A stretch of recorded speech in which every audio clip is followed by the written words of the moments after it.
On production, on partage nos passions. On production, toujours en action. Salut à tous, bienvenue sur la chaîne Onde Production, à la découverte de Cubase, épisode 4, ma première maquette, c'est parti. Avant de commencer, quelques notions de composition. Jusque là, on a enregistré un refrain accompagné d'une guitare et d'une batterie. Généralement, les morceaux sont composés d'une introduction ainsi que d'une fin et laissent place à certains couplets. Je vais vous montrer dans cette vidéo les outils qui vous permettent de créer cela. Nous revenons donc dans le projet que j'avais initialement créé, mon premier enregistrement.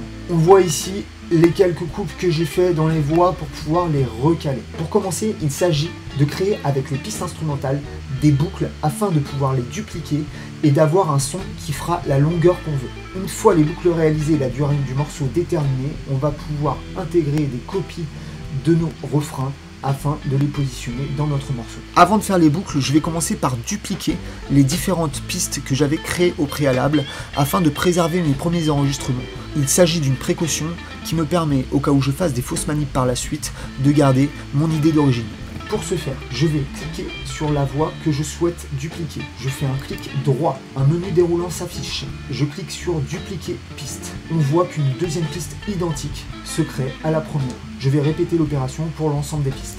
Je vais maintenant isoler les pistes dupliquées qui portent un nom un peu différent. Il y a un entre parenthèses D qui a été inscrit par le logiciel. Du coup, je vais sélectionner grâce au clic gauche ma voix et la déplacer vers le bas afin d'avoir en bas mes pistes dupliquées et en haut mes pistes initiales.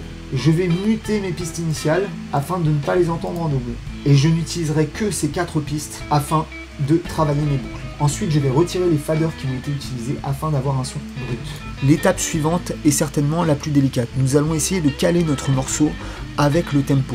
Pour ce faire, nous allons déplacer l'ensemble de nos pistes en essayant d'avoir le premier temps marqué sur notre mesure, dans notre timeline en mesure. Une fois cette opération réalisée, je devrais pouvoir allumer le clic qui devrait taper synchronisé avec ma piste audio. Je vais sélectionner l'ensemble de mes pistes audio. Ensuite, je vais dans la barre de défilement zoomer au début de ma piste batterie. Considérant que cette première forme d'onde correspond au début de ma mesure de batterie, je vais la déplacer afin qu'elle se positionne au début de la mesure 3. Pour ce faire, je clique gauche sur la piste, maintien enfoncé, et je déplace l'ensemble de mes pistes jusqu'au début de la mesure 3. Je rappelle que dans le deuxième épisode, nous avions configuré notre tempo à la même cadence que notre boîte à rythme. C'est pour ça qu'ici, on voit bien qu'à chaque trait correspond un coup. Si j'active le clic ici, je vais avoir les coups qui vont jouer sur le clic.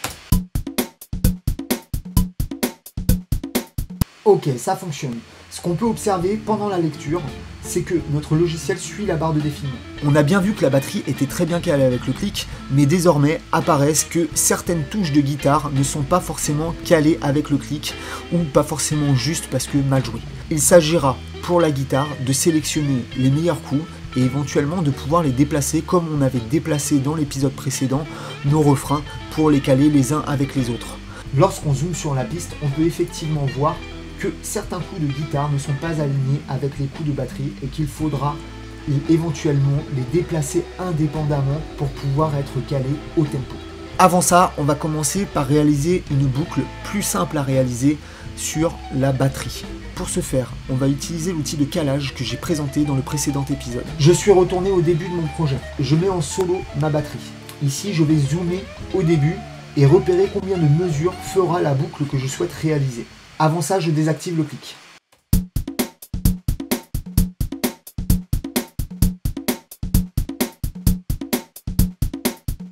Ok, je vais découper cette première boucle de batterie. Je vais commencer par caler mon curseur à la grille afin que je sois pile sur le trait de la mesure. Comme je l'ai montré à l'épisode précédent, je clique sur le menu déroulant et je m'active sur la grille. Ensuite, je sélectionne l'outil couper. Je me mets sur ma barre et là on voit que si je déplace ma barre, ma sélection de coupe se met automatiquement soit sur le 7, soit sur le 8, soit sur le 6. Pour ma part, je découperai à 7 pour une boucle qui fait, si je reprends mon outil sélectionné, 1, 2, 3, 4 mesures. Afin de caler le début de ma boucle, je vais sélectionner la piste que je viens de découper. Je vais regarder et en bas à gauche, il y a un petit carré qui apparaît que je vais pouvoir étirer pour raccourcir ma piste. Je vais l'étirer jusqu'au début de ma mesure 3. Lorsque je dézoome, je me retrouve avec une boucle et un reste. Je peux supprimer le reste. Ok, là tu t'en es pas rendu compte, mais tu viens de créer ta première boucle. Maintenant, cette boucle, si tu la dupliques et que tu les mets les unes après les autres, tu peux avoir un morceau qui fait autant de temps que tu veux. Et ça, c'est de la balle. Pour ce faire, je sélectionne ma piste et ensuite je clique sur Édition, Fonction, Dupliquer. On voit tout de suite que le raccourci appliqué est CTRL-D. Lorsque je clique, ma piste se duplique directement à la suite de la première. Si je sélectionne ma nouvelle piste et que je fais CTRL-D, elle se duplique. Je peux refaire CTRL-D. Si je sélectionne mes 4 pistes d'un coup et que je fais CTRL-D, elles se dupliquent toutes les 4 pour réaliser un deuxième bloc. Ok, vérifions voir si notre boucle fonctionne.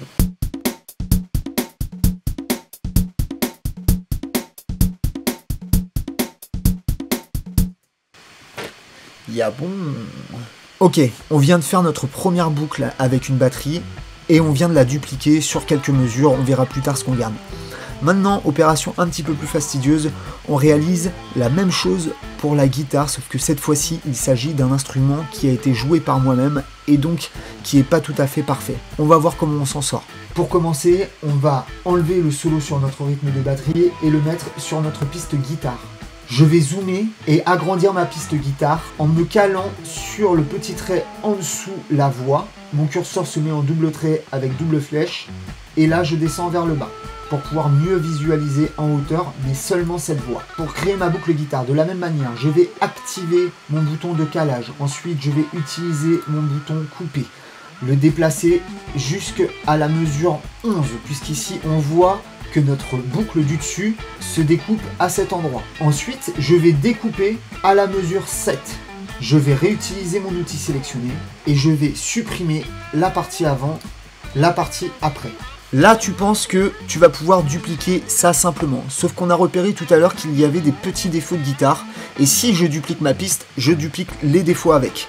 Donc du coup, il va me falloir dans un premier temps recaler l'ensemble des guitares à l'intérieur de cette boucle. Et une fois que ça sera fait, je pourrai dupliquer ma boucle.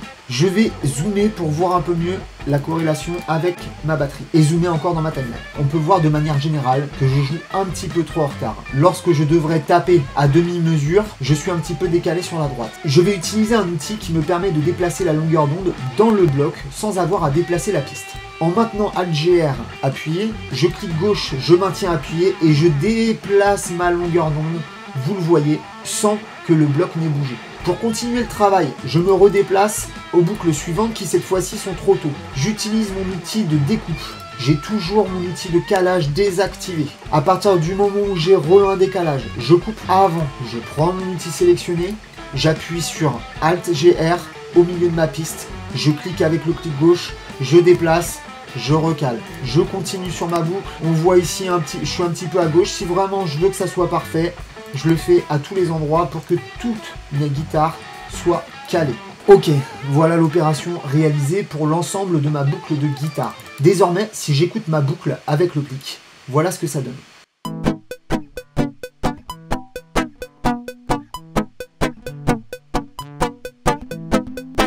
Ok, on a pu entendre que la guitare est bien calée avec le tempo. Je viens de caler ma boucle de guitare. Par contre, j'ai observé en écoutant qu'à chaque fois que j'ai fait une coupure, il y a un petit clic, ou en tout cas mon enceinte elle fait un petit grésillement qui s'appelle un clic. Un clic c'est quoi? Votre enceinte, elle arrive à la fin de votre première découpe et elle est à -3 dB et votre première coupe, elle commence à +3 dB parce que vous avez déplacé votre longueur d'onde et qu'elle n'atterrit pas au départ tout à fait au même endroit que là où elle terminait à la base.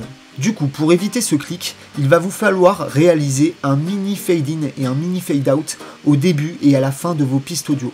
Cela supprimera l'ensemble des clics associés à vos découpes. Je me rends au début de chacune de mes pistes et je vais réaliser un petit fade-in, je dézoome, je vais à la fin de ma piste, je réalise ici un petit fade-out, à la piste suivante, un petit fade-in, et ainsi de suite jusqu'à la fin.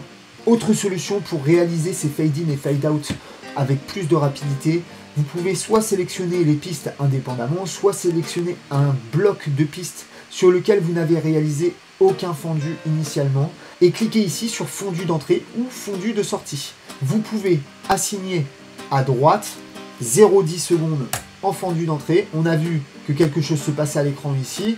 Et 0,10 secondes en fondu de sortie. Et quelque chose s'est encore passé. Si je zoome aux intersections de mes pistes et que je clique, on voit que 2 fondus ont été mis, entrée, sortie. Et ça sera le cas pour chaque piste. Une fois cette opération réalisée, votre boucle est propre. Vous pouvez la dupliquer. Soit je sélectionne l'ensemble de mes pistes et je fais CTRL-D ou édition, fonction, dupliquer. Soit je peux recoller les pistes entre elles pour n'en faire qu'un bloc en conservant les fondus que j'ai réalisés. Je vais cliquer sur le bouton joindre ici. Je vais cliquer sur ma première piste qui se colle automatiquement à la deuxième et ainsi de suite jusqu'à n'avoir qu'un seul bloc. Je reprends mon outil sélectionné, je sélectionne mon bloc que je duplique. On a une batterie, une guitare, on écoute vite fait si ça fonctionne.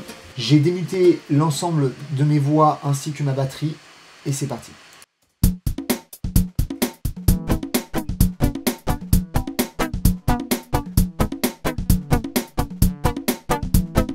En production, toujours en action.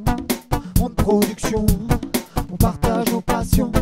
Yes, ça marche, c'est bon ça. On en profite, on ne l'avait pas fait pour les voix sur lesquelles on avait réalisé des découpes. Je vous montre une autre technique que le fade in, fade out pour éviter les clics. Ça s'appelle le fondu croisé.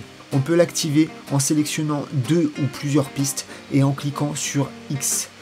Ici, je vais sélectionner l'ensemble de mes pistes voix pour aller rapidement et taper sur X. On a vu quelque chose se passer à l'écran, on va zoomer pour voir qu'est-ce qui se passe.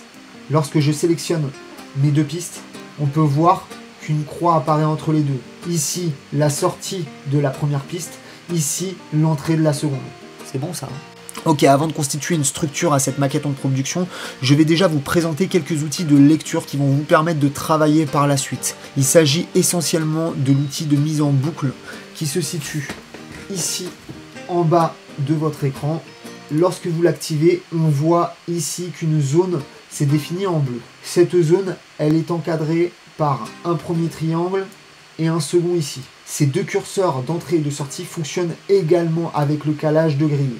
Ici, je vais pouvoir être vraiment sur un début de temps. Ok, initialement, vous retrouverez ces 2 curseurs positionnés au début de votre projet ici. Vous pouvez les sélectionner une fois que vous avez le petit crayon dessus et que vous cliquez gauche maintenu, vous étirez et là, vous pouvez aller jusque vous voulez. Quand vous allez vouloir exporter votre morceau, ce sont ces 2 curseurs qui indiqueront le début et la fin de l'export au logiciel. On peut donc les voir comme des marqueurs d'entrée et de fin de morceau, mais ils ne servent pas qu'à ça. Si j'active ma grille et que je veux m'entraîner sur un refrain, je peux m'aligner au début d'une boucle et me mettre à la fin de celle-ci et ne pas avoir besoin de dupliquer mes boucles à l'infini pour avoir le temps que je souhaite. Si je me mets au début de ma boucle et que je lance, et on voit que mon curseur revient au départ directement. Ça peut aussi me permettre de m'entraîner dans mes solos.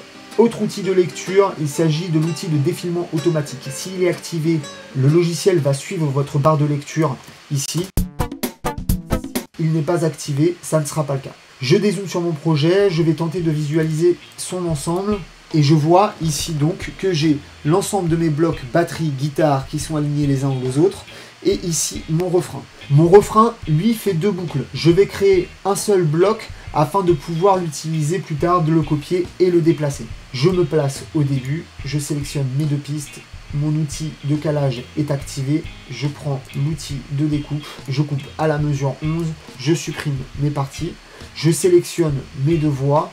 Je crée un fondu d'entrée de 0,10 secondes. Je pars à la fin de ma boucle.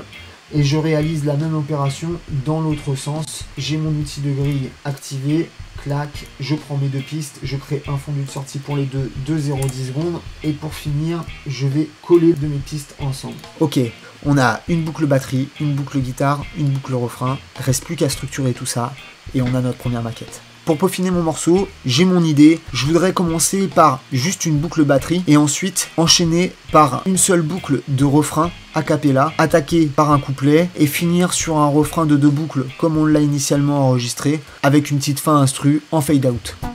En production, toujours en action.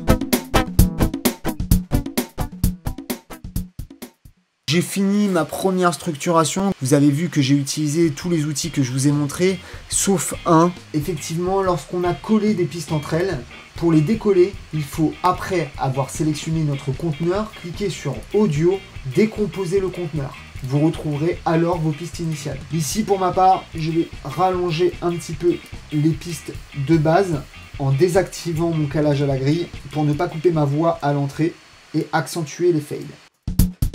On de production, toujours en action.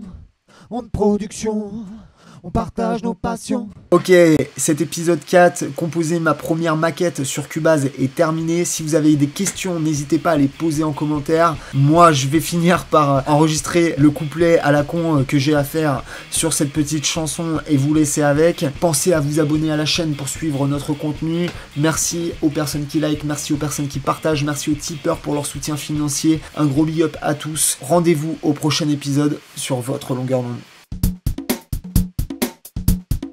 On de production, toujours en action. On de production, on partage nos passions. T'aimerais bien te marrer, pouvoir explorer de nouveaux horizons. Bienvenue à On de production. Suffit de s'abonner, de liker, de partager. Tu peux même typer, on saura t'en remercier. On de production, toujours en action. On de production, on partage nos passions. On de production.